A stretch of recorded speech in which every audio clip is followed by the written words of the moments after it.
tell me what got you into your PhD studying crocodile attacks, please.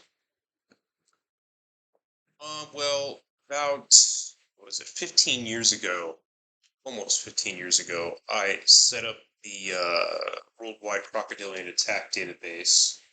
It was something I've been thinking about for a while and finally started putting it together. It was very slow at first because I had to hone my search methods. At the time, the internet was not as widely available in a lot of developing countries as it is now. Surprisingly, I mean, even 15 years ago, it was pretty slim in some areas, but it increased rapidly. And kind of at the same time that it increased, the number of attacks increased dramatically as well. And the question is, how much of that is an actual increase and how much of it is just, better reporting due to increased access to internet? I think it's a little bit of both. But anyway, so I did that for 15 years, collecting data for a very long time. I went to several countries to collect data, including Indonesia most extensively, but also Mexico, Sri Lanka, a few other areas. And then, yeah, I published a few papers, finished my degree in the United States, and now I'm here in Darwin doing my PhD. And I've been in Papua New Guinea several times recently collecting data there because it's always been kind of a big data deficient zone. And hoping to do some more work in Indonesia, hopefully Indonesia and New Guinea, beginning next year if the permits are approved. Okay, yep. So what's when you go to these countries, like what is your aim? Do people come and approach you like, hey, we've got these crocodiles, people are obviously being attacked.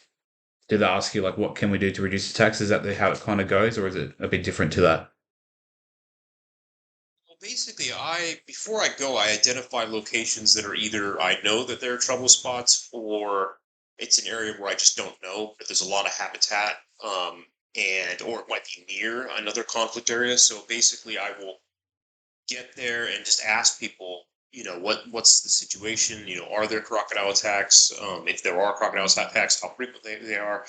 I'll collect the details of individual incidents. That's really important because we need to know the circumstances of each attack. Where they occurred, when they occurred, what the victim was doing, whether or not they were killed or injured.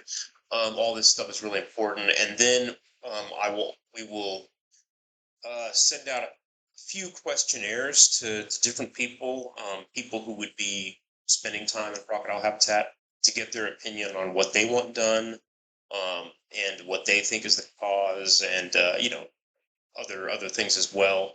Um, Oftentimes we get negative responses, sometimes we get positive responses, but either way, we just we want to know what's going on. It doesn't necessarily mean we're going to do what they recommend, because oftentimes they'll recommend things that are not logical. But it's good to understand what the local community feels, because that will uh, kind of allow us to tailor things specifically to that. And then we also like to get information on the infrastructure of the village, because that plays a major role in crocodile attacks. Whether people have plumbing is massive. Most people don't in these areas, so they're bathing in the rivers, and using it to wash their clothes, washing dishes. So stuff like that's going to increase the risk of crocodile attacks dramatically, as well as whether or not livestock are frequently in the water or near the water. That's going to bring crocodiles into the villages because they're attracted by these easy prey items. Yeah, 100% agree with you there. So what do you think is the most important thing people should understand about crocodile behavior when it comes to human interaction? I guess just that they're animals that will learn. They follow patterns, and they memorize patterns. They'll memorize human behavior. They're not stupid. They're very intelligent animals. I mean, we're animals too, of course. But they, like, for example, if someone is, say, washing clothes or collecting water, we will often tell them to go to a different spot every day, because the crocodiles will watch them and memorize their patterns, and they might be waiting for them. I know a case in Sri Lanka where a girl was bathing at the same spot every single day, and they knew there was a crocodile that would bask on the other side of the bank every day. But then on one day, it was waiting there for her, and it killed her. So that's a real basic thing we tell people. I mean, there's only so much you can do in areas where people have to use the rivers because they don't have access to plumbing, or they don't have access to larger fishing boats that would keep them safe from crocodiles. So you can tell them, look, it's not safe, you need to stop doing this, but they're basically going to respond, I can't stop doing this because I have to. So that makes things much more complex. There are other things we can do. Obviously, building enclosures for people to bathe is something that has been done for probably thousands of years. I know it's been done for hundreds of years in certain areas like Sri Lanka, and it can be very effective to prevent attacks on bathers. But for fishermen, there's only so much you can do. I often recommend, uh, always going out with another person, refraining from fishing at night if you can. And if you do go with another person, have them very close by and make sure they have a weapon of some kind, because that will dramatically increase your chances of surviving. It may not prevent the attack, but you'll survive the attack, because most of these attacks are not going to involve, 5-meter crocodiles. They're going to be crocodiles in the, 3-meter range or so. And if you're with someone else and you have a weapon, your chances of survival are going to be pretty good. I mean, obviously, if it's a 5-meter animal, there's not a whole lot you can do, but that's going to be pretty rare.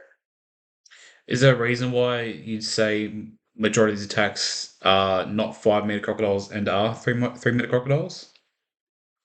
Well, I don't know if they're 3 meters, but they're in that range. Yeah. They're going to be maybe four. If the higher it gets, the higher the chance of death. But of course, the larger crocodiles are going to represent the smallest portion of the crocodile population with saltwater crocodiles. That is, it's a little different with Niles, but with saltwater crocodiles, we've got the males are so territorial, and they're often targeted by hunters too. So these larger animals are just simply not going to be as common. So I think people should be much more concerned with the mid-sized animals that 3.5-meter crocodile can easily kill you, but you can also survive Yeah. much easier than an attack by a 4.5, for example, and they're going to be much more common than 4.5-meter crocodiles, and also crocodiles in that 2.5 to 3.5-meter range. These are the kinds of crocodiles that are moving into human habitation, that are moving out into the ocean because they're being forced out by the more dominant crocodiles. And that's what we see here in Australia. In the like here in Darwin Harbour, most of the crocodiles they catch are males in that size range because they're being forced out of the rivers by the larger animals.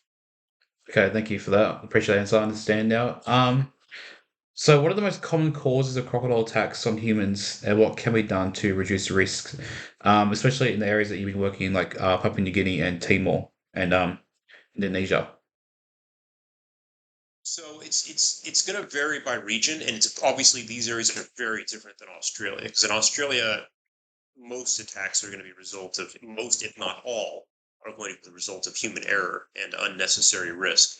Whereas in these countries, that's not the case because the people have no choice; they have to use the waterways. But it does differ depending on location, and habitat is a major factor because, for example, in Timor Leste, especially along the coastline, your victims are going to be almost exclusively fishermen. You do have some, children and stuff like that, but for the most part, it's going to be fishermen because it's estuarine habitat. So people aren't really bathing. They're not going to be washing dishes. None of that's going to be occurring as much. It's mostly going to be fishermen in the ocean and the estuaries. So you have to tailor um, your mitigation strategy to that. Whereas in Papua New Guinea, we have these big freshwater rivers that go really far inland. You got these big wetlands where you have both saltwater crocodiles and the New Guinea freshwater crocodile. And so there you have a lot more people attacked while bathing, and washing dishes. Preparing sago is one that I surprisingly encountered quite a bit. Um, and so yeah, and you have fishermen as well, but then you tailor it specific to that. So in a place like that, for example, crocodile exclusion enclosures could be a lot more useful. The problem with that is getting people actually to use them. I noticed in Papua New Guinea, some people just were like, "No, we don't want to use that," and so you have to come up with other strategies. Ultimately, I think that in a lot of these areas, it's the government is dropping the ball, and they need to be providing people with plumbing and safe access to fresh water. And really, I mean, if we do that in a lot of areas, that's going to more or less eliminate the risk of crocodile attacks on people who aren't fishing, and which would, in some areas that would cut down on attacks considerably, whereas in others where people are mostly fishing when they're attacked, it wouldn't have much of an impact. But yeah, so there's a lot of different ways to look at it, a lot of different strategies. Yep. Thank you. Also, I just wanted to know specifically what are the crocodile species that are most responsible for attacks on humans. I know it's saltwater crocodiles, but what would be under them also? Well, I mean, in terms of the worldwide highest number of attacks, it's almost certainly going to be the Nile crocodile, Yep. but we just don't have enough data. So in the database that we have, saltwater crocodile is responsible for the most, but that's because there's a lot more data available. The Nile crocodile is almost certainly responsible for more, but it's just that it's extremely data deficient in many areas. In a lot of areas, there's much more pressing problems than crocodile attacks, so people don't really record them. They're way down on the list of problems, even though they are a problem for communities. There's in a lot of these areas, there's a lot of you might have war, you might have other civil unrest, you might have starvation. There's a lot of much more pressing concerns. And then, of course, access to the internet, and just culture. Sometimes people just don't view it as news, that it's not, it's just kind of a part of daily life. It's also a massive area. The Nile crocodile, even though the saltwater crocodile is much more widely distributed, the Nile crocodile, technically, I would say, has I don't know how you would describe it. So they can obviously, they're found all over sub-Saharan Africa in inland areas. So you have these massive rivers that go very far inland, like the Zambezi, the Nile, and you get Nile crocodiles along almost the entirety of these river systems. Whereas saltwater crocodiles are predominantly restricted to the coastline. You do get them penetrating up to 1,000 kilometers inland in some areas, but you're going to get the highest densities in the coastal areas. They're also extinct in a lot of areas where the Nile crocodile is mostly not extinct in most countries throughout its range. So, for Yep. example, the saltwater crocodiles are completely eradicated from Yep. Indochina. So there's none except for Myanmar, but there's none left in Vietnam, Cambodia, Thailand. So historically they probably would have been equal, but today it's the Nile crocodile, followed by the saltwater crocodile, and then the mugger crocodile would be third. And then there's a big drop off, and fourth would be the American crocodile, Crocodilus acutus.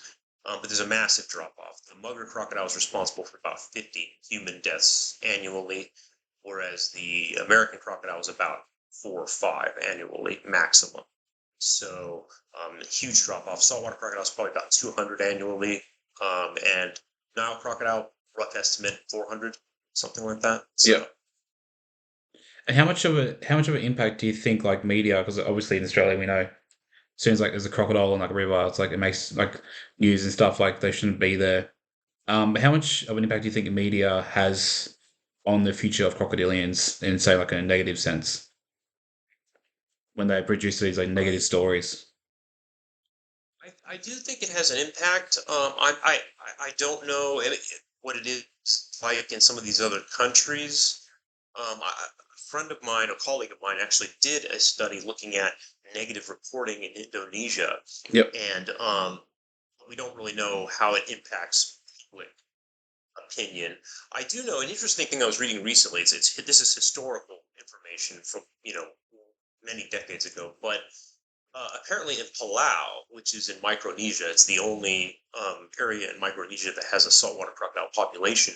Um, Prior to the end of World War II, saltwater crocodiles were generally not viewed in a negative sense there. Um, and even the Japanese and the Germans, not to give them credit for anything, but when they were when they were there, there was also no there was very little poaching, and there wasn't really a negative view of the crocodile. But once the Americans arrived, apparently there was a fatal attack, even though there had been fatal attacks before. And the American media there started to really push the idea of crocodiles being vermin, et cetera, et cetera. There was an eradication campaign. And so this very, very aggressive push by the media in Palau changed the attitude of the local people towards the crocodiles. And ever since then, crocodiles have kind of been viewed as a vermin in Palau rather than the way they were viewed historically. So I do think that media can have a very significant impact on public opinion, both positively and negatively. Um, so it's important for reporting to be responsible and state the facts. They don't need to be all cheery about it. Obviously, I mean crocodiles can be very dangerous, and they want to make sure that they make that clear. But there's a lot of saying that something a river is crocodile infested, which is obviously not the case. It's crocodile inhabited. Saying that somebody spotted a man eater in the ocean. Well, it's not a man eater unless it's actually eaten someone. I Yep. see that a lot in like the NT news here and stuff like that. They'll say that there was a man eater in the ocean. And it's like, well, no, it's not. Any of that kind of, or a monster or any of this other stuff. I mean, even I'm guilty of sometimes saying like, oh, it's a monster croc, and of course I'm saying that completely harmlessly, just in a positive sense. But I have to stop myself because it's a negative hurt. Yep. So yeah, I think that a lot of change can happen. Um, and I want to go back and say that I wasn't I wasn't saying anything positive about the Germans and the Japanese in World War II. I'm saying that they didn't have that none of this stuff happened with the crocodiles before the Americans arrived. But just to clarify that, Oh, that's okay. um, That's all right. yeah. That's Uh, okay. but yeah, it's interesting. I read about it. It was a paper by Messel and Harry Messel from 1991. There was a expedition to Palau, and that's what they found, which was very interesting. That the crocodiles weren't really persecuted prior to American arrival. It's very, very strange. But yeah, but most of it they said had to do with the media and how it changed people's opinions because there was just this massive campaign against crocodiles. So, and I imagine that happened in a lot of places. Yep. Thank you for that answer. So, I remember last time we spoke, you mentioned that when a crocodile attack happens in the Northern Territory, tourism goes up. And I just want to know, when we last spoke, you said to me, people can't really wrap around their mind how and why crocodiles attack humans. So if you're able to tell me, obviously you're the guy to ask, why are humans on the menu? Well, I mean, the simple answer is that well, we're animals, just like any other animal. And saltwater crocodiles and Nile crocodiles, and probably mugger crocodiles as well, have always preyed upon humans. They preyed upon our hominid ancestors, and they preyed upon our ancestors. Our actual human ancestors throughout our entire what is it, 200 or 300,000 year history of Homo sapiens. And so I think that that's just that's just what they do. Now, I do think in certain areas they haven't. You have you have generations of crocodiles that have not preyed upon humans because of living in a developed country like Australia, for example. Crocodiles do not regularly prey upon humans, and when they do, they are quickly removed from the system almost always. So you don't have crocodiles that have been spending a lot of time learning human behavior and attacking people. Now, whether or not a crocodile will learn that humans are easy prey once it has preyed on them, I mean, there's no way to know. I think it's certainly possible, but I want to, express a degree of caution on saying that because I don't really know. The fact is, if somebody falls in the water and say the Adelaide River, it's very dangerous. It doesn't mean you're going to die because I do know people who have fallen in the water there and have survived. But if there's a crocodile close by, chances are it's going to swim over and try to have a go at you. Um, and obviously that crocodile has never eaten a person before. So really the question is, what change happens? Is it possible that if once they have preyed upon a person, they start stalking people along the coast, along the shoreline? I don't know. You'd have to do a study in a developing country where this happens more frequently. But yes, saltwater crocodiles, Nile crocodiles, mugger crocodiles, they do view humans as prey items. So it's like saying when people say it's unnatural prey, I would say that well, not really. It's natural prey. We've kind of removed ourselves from the system over the past few hundred years. Yeah, I completely agree with you there. And that obviously goes into um, the downfall of our understanding of crocodiles and wanting to remove them straight away, which is an unfortunate thing, I believe, for them in a sense. Right. Yeah. Yeah, so I'm looking at what kind of new initiatives would you like to see in terms of your research and improving crocodile and human safety on a more global scale? Well, I think that if we're able to get enough financial support, I would love to see more mitigation strategies being implemented in these developing regions that don't involve um, widespread culling of crocodiles. And one of the big problems I have is that there seems to be a tendency to want to copy and paste Northern Territory's plan elsewhere, and it just won't work. At least it won't work if the goal is to preserve the crocodile population, because the reason the management plan we have here works so well is because there are only a few there's only one major human population center, and there's only a few areas that have exclusion zones, quote unquote, here in the Northern Territory. And in exclusion zones, they have traps and they catch every crocodile that moves into those traps. So they have them around Darwin, they have them around Catherine, I believe they have them around Newlanby, and I think one other area, and that's it. And so you have a very low human population density and very few human population centers. So that means it doesn't impact the population, the crocodile population at all. It's negligible. It does nothing. It just it's a good compromise. Whether it actually increases public safety, I don't know, but it is a good compromise. However, in a place like Malaysia, in many parts of Indonesia, you're not really going to find many areas where there aren't human populations, sizable human populations. There might be a few areas, but for the most part, you're going to have a lot of sizable human populations. So if you start removing crocodiles from all these areas, you're going to decimate the population. There's going to be very few areas remaining with crocodiles, excluding protected areas. And even in protected areas, people are attacked relatively frequently. I mean, yesterday a man disappeared in the Kina Batangan River in Sabah in Malaysia, Borneo. And if confirmed as a crocodile attack, that'll be the 13th death this year in Sabah alone. Yeah, well, And yeah, and that's in a protected area. So it's I don't think it's a good idea. I think there are other ways to do this. And there are a few um, interesting novel solutions that I'm looking into right now, but they don't have any data behind them yet, so we have to see if they work or not. But there are ways to do this without decimating the crocodile population, and I think with a growing human population, we really need to focus on protection and less lethal control, except when we absolutely have to. Such as when you have an actual man eater. If our goal is to actually preserve the wild population in these countries. For me personally, I think that's our job as crocodile specialists, but people have differing opinions. yep. I don't want to see the saltwater crocodile's range shrink more than it already has. I'd rather see it expand. I think that should be our goal, is habitat restoration rather than accepting that the range is going to decrease. I mean, it's entirely possible the species is already extinct in Vanuatu as well. It just hasn't been confirmed yet. The last official word was that only 2 crocodiles remained in Vanuatu, and they weren't breeding.